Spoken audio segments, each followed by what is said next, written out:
চারিদিক তো একই রকম দেখতে, আমি মনে হয় দিক হারিয়ে ফেলেছি। এটা কি মৃত গাছের গুড়ি না পিঁপড়ার প্রাসাদ? বাইকে করে আমাদের যাত্রা চলছে বনের আরো গভীরে।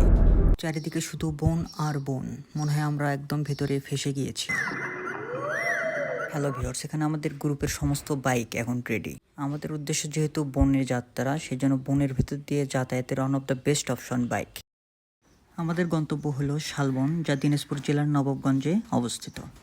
উত্তরবঙ্গের প্রবেশদ্বার গাইবান্ধার গোবিন্দগঞ্জ থেকে শালবনের দূরত্ব প্রায় 60 কিলোমিটার। তাহলে এখন যাত্রা শুরু করা যাক।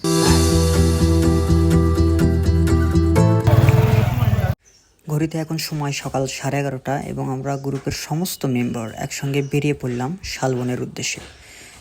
রোডে অনেক গাড়ির চাপ ছিল, তাই আমরা নিরাপত্তার স্বার্থে স্পিড ফিক্সড করেছিলাম 60 কিলোমিটার/আওয়ারে। দীর্ঘ প্রায় 1.5 ঘন্টার বাইক জার্নির পর অবশেষে আমরা দেখা পেলাম সেই কাঙ্ক্ষিত শালবনের।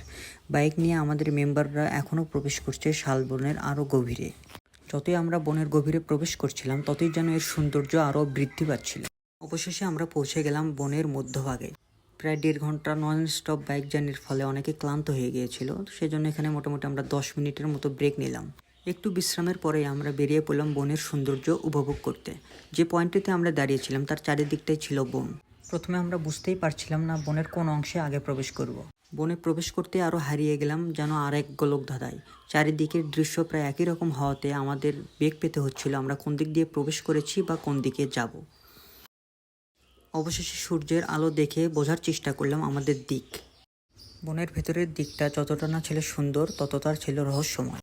বনের গভীরে প্রবেশের সাথে সাথে চোখে পড়বে এরকম বিশাল বিশাল স্তম্ভ। মূলত সব মৃত গাছের গুঁড়ি এবং মাটির সমন্বয়ে গঠিত। পিঁপড়ার এই বাসাগুলোর উচ্চতা কোনোটি প্রায় 8 থেকে 10 ফুট পর্যন্ত বৃদ্ধি পেয়েছে। চলার পথে বনের বিভিন্ন গাছের ফুল, পশু পাখির আওয়াজ এবং শুকনো পাতা পায়ের নিচে পড়ার মর্মর শব্দ এক অন্যরকম অনুভূতি জাগিয়ে তুলবে। বনে বিশাল বিশাল অনেক গাছ থাকার ফলে এখানে খুব দ্রুত সন্ধ্যা নামে। তাই ঠিক পরন্ত বিকালে এই সুন্দর অনুভূতিগুলো ফ্রেমবন্দি করে আমরা এই বন থেকে বেরিয়ে পড়লাম।